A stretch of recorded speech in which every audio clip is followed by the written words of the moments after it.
Somewhere in China, there's a city built on mountains, 31 million people, a metro that runs through an apartment block, and a ground floor that could be the 22nd. For years, nobody outside China had heard of it. Then, social media found it, and found it, and found it.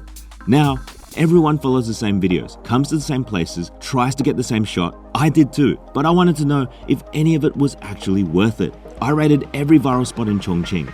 Some delivered, some didn't, and one of them nearly made me miss my flight. This is what nobody tells you about the most viral city in the world. The Chinese have a word for this kind of tourism: Daka, checking in at viral locations for content. 760,000 international visitors came here last year. Everyone came to check in. I came to find out if there was anything worth checking in for. So I'm standing right here at Kuixing Plaza on the ground floor. As you can see, it's a busy intersection right behind me. And if you go all the way to the other side, apparently it is completely different. So let's have a look. It is quite a walk.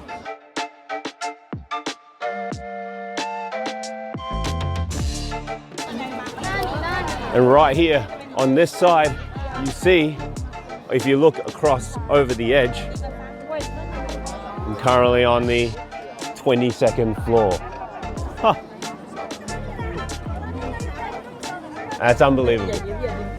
Look at that. Oh. Man, this is way too crowded. Way too crowded. I don't know how. I think because there's swarms of tourists already here, it kind of like spoils it because it's so packed. Yeah, because everyone's crowding around there is not really giving that surprise element that I had. I kind of felt like it's been ruined because of that. So yeah, that's my initial thoughts on this site, and it is very famous, don't get me wrong, and the effect is pretty cool, but because I've seen it like a gazillion times on social media, that it's taken away the shine of this particular place. So yeah, overall, I'll probably give this a 5 out of 10. It is so packed in here, like crazy busy. Partly because it's public holiday, but also because it's such a famous spot. So look at this crowd, it is insane. That's the famous Liziba Station, where the train goes into an apartment complex. Just look at that. So all up I gave into the train eating, and in the end I did pay one of these photographers behind me about 80 yuan to get these photos taken. So they do it like a gazillion times to so many tourists, and they know what they're doing. I found it, this is the best way to get it done, and I nailed it the first time around for 80 yuan for both landscape and portrait. You can get it for 50 yuan, which isn't too bad, about 10 Australian dollars to get it done. So yeah, this station has absolutely made this city famous and absolutely put it on the map because of the fact that the train goes through the apartment block. So again, when it comes to a spot like this, I don't know if there's anything special. Seeing it in real life is like, yeah, okay, that's cool, but does it justify coming here with the swarms of people just to see that moment every 2 to 5 minutes? For me, this spot gives it like a 6 out of 10, nothing more, because you got to bear in mind the effort it takes to get here and also the battling through the crowds. So I've been walking from my hotel to this place, which is probably the most iconic landmark in Chongqing. This is Hongyadong Cave, although from the daytime, it doesn't look like anything special. But I want to head over to Qiansimen Bridge, is where you can see the whole cave from the best perspective, have it all lit up, probably in about half an hour, and see the spectacle of the city being lit up in cyberpunk colors. And it's one of those incredibly viral spots. So that's Qiansimen Bridge, and as you can see up there, there is so many people already heading towards the bridge. Everyone's already in position, and there's still half an hour to go till the lights turn on, even though the sun sets at 7:15, but I'm here for 7 o'clock. So look at that, all the spots are taken. I think if I walk further, it should be better, I hope. But man, Hongyadong Cave. It's an incredible complex structure down there. I can see the skyline still looks incredible, even without the lights on. What a city. So with just 5 minutes to go, I am anticipating it'll look beautiful when the lights turn on. There's plenty of people still here waiting, Although the sun sets at 7:15, so I'm not sure whether it turns on exactly at 7 or at 7:15. Whoa! Whoa, so pretty. Wow, it's all lit. There it is.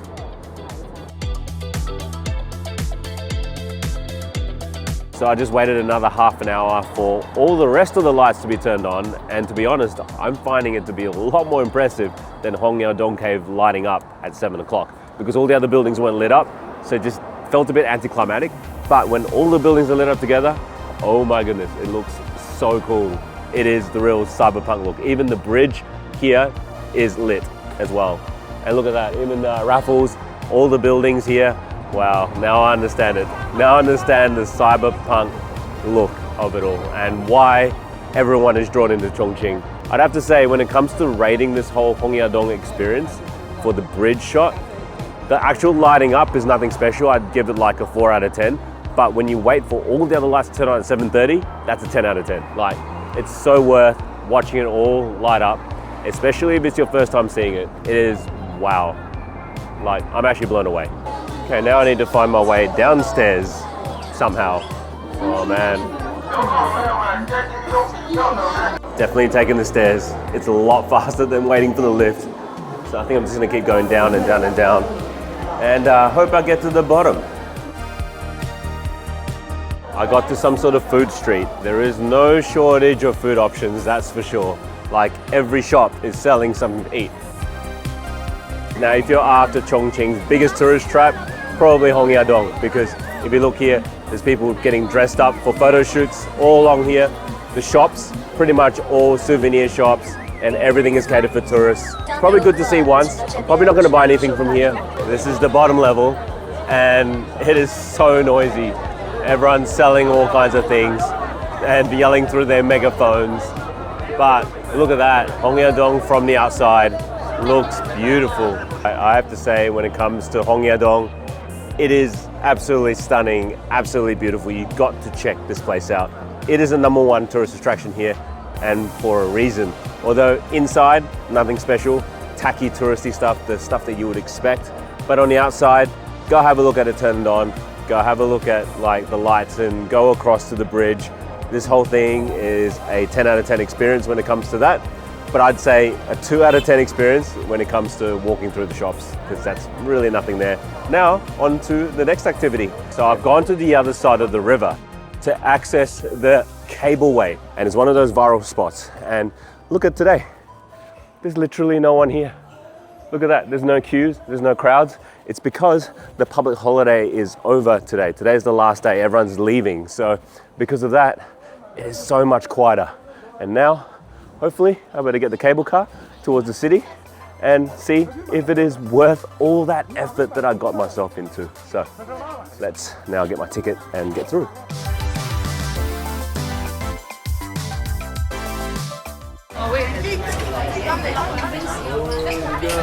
Oh, we're moving. We're moving.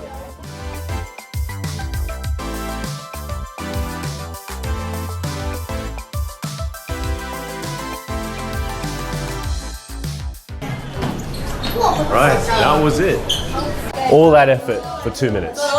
And that's that. Now I'm out. I'm back in the city again. And, well, final thoughts on the Yangtze Cableway. Is it worth it? I'd say after all that effort, no, it's not worth it. It's literally a 1 minute cable ride. The views are kind of okay. Nothing special like any other ropeway across the river. And it's good to look at aesthetically from the outside, but when you're inside, to go to the other side just to come back this side or vice versa is a lot of effort for, 300 yen's not that much, but 30 yuan I think. I can't remember how much it was. But yeah, overall, I give this experience a 4 out of 10. You can skip it if you don't have time.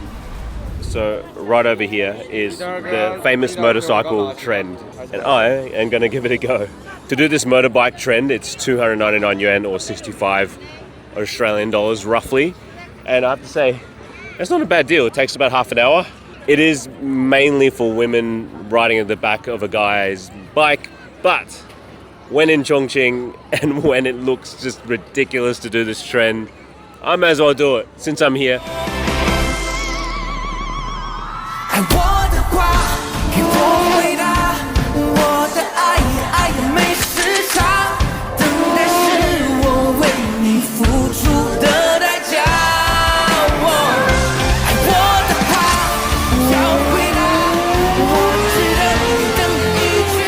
Overall, it is a pretty intense kind of scenario that just happened in like 25 minutes, but it is really fun riding through the streets of Chongqing with that. So yeah, in the end, I have to say it is a little bit cringe, but I reckon it's worth it because I'm only in Chongqing here at least once, right? And this is my first time. So yeah, that's it for the night, and that's the motorcycle trend. And I have to say, when it comes to this whole experience, and when it comes to the actual outcome itself, it's so worth doing. I would highly recommend it. It only takes 25 minutes of your time. Really easy to follow instructions, and they get you to rehearse it many times, so you're not gonna not get it. So that's gonna be all good. So yeah, in the end, I give this a 9 out of 10 experience. 100% give it a go. Right, in terms of stuff to do in Chongqing at night, there is just so much, to the point where I actually need more nights than day. But this is the next place that I want to go to, which is in the skyscraper at the top for a specific photo shoot. So going up to the 56th floor, and it already looks absolutely amazing, looking down below and all the lights. So one thing to be aware of here is that there is a lot of waiting around, because I booked initially 9:30 thinking that I'd go off for the photo shoot at 9:30, because now it's already 10:20, and I'm worried that I won't be able to get the shoot done before the lights go off at 11 p.m, not 10. And the thing is, I've heard a lot of people over here, they've been waiting 2 hours for the shoot because they were here at like 7 p.m. That's one thing to be aware of. It does occupy quite a chunk of your night. Look, okay. Look at me. Okay, good. So all up, this took 2 hours. The time is now 11:30 at night. Can you believe it? That this whole photo shoot just took that long. And one thing to note is that by the time I did the shoot, the lights went off halfway through. So I had to ask for them to Photoshop the lights on, because what's the point of having a photo shoot without the city lights on? But I'd give this experience like maybe a 4 out of 10, just because of the fact that it is extremely time consuming. Yeah, they're my thoughts on this viral photo shoot of a supposed skyscraper illusion. So I just got to a place about 20 minutes out of town, I didn't realize, is a hot pot restaurant in a war bunker, because Chongqing is one of the most bombed cities during the World War by the Japanese. So there's a lot of bunkers around here, and this is the place. Right, here it is. Found the entrance. My goodness, it just goes on forever. That's huge. It's so long. Just look at this place. The place is so huge that there's even robots handing out stuff. Look at this.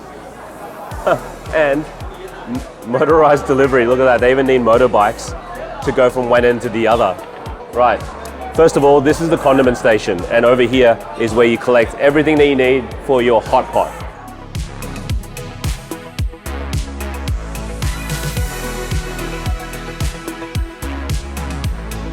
It's a flavor bomb. Wow. It's so good. One thing, try not to wear a white shirt, because I run the risk here of getting splashed by mala sauce. What do you reckon? Was it a good idea? We're gonna need you to get you an apron.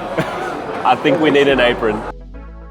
So parallel to this restaurant is another passageway, which is completely empty, as you can see. So it is an actual war bunker.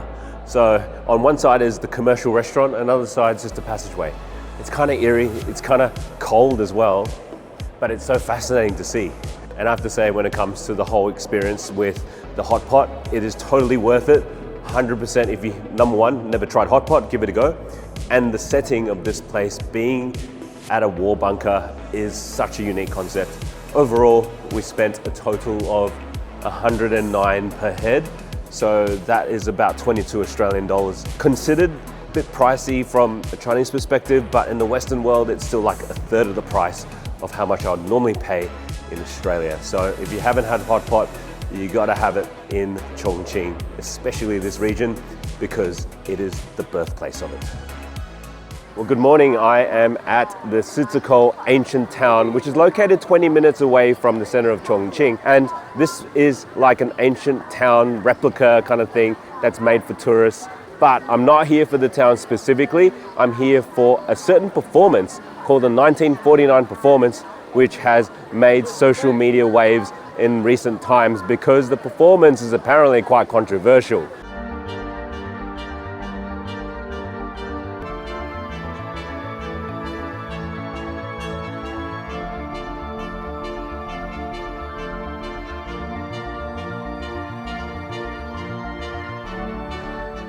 Now that show was surprising. I had no idea that the visuals would be that good. It was so impressive. The choreography, the actors, the sheer amount of actors in this whole performance twice a day is mind-boggling. Like the visuals, and it's stunning. The whole thing is absolutely stunning.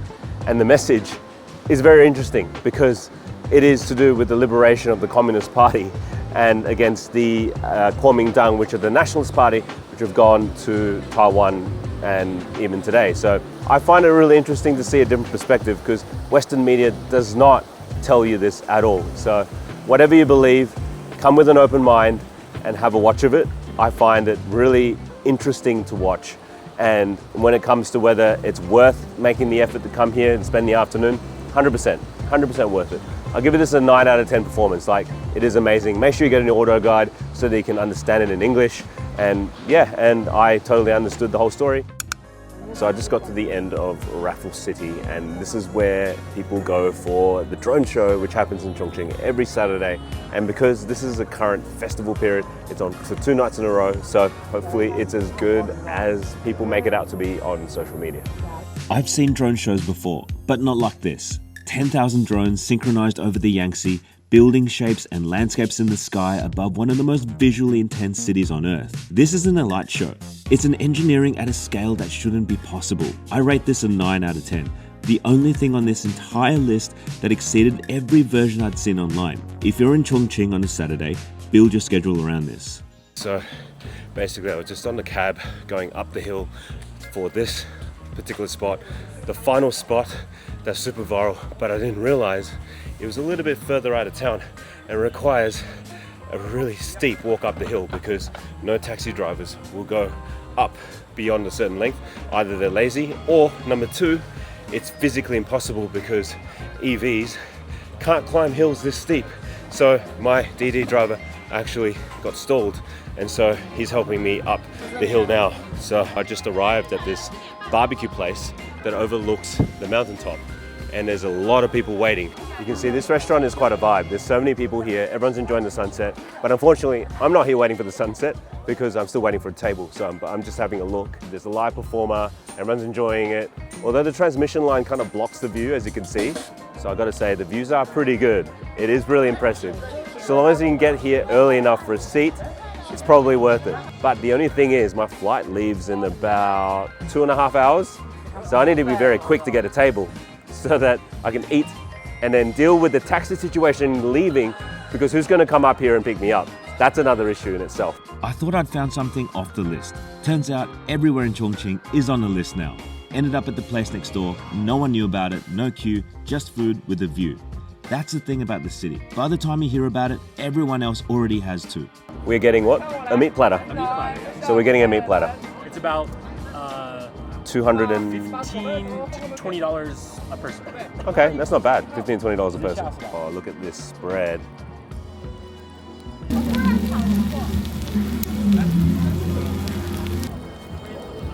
After all that hassle, this hits the spot big time.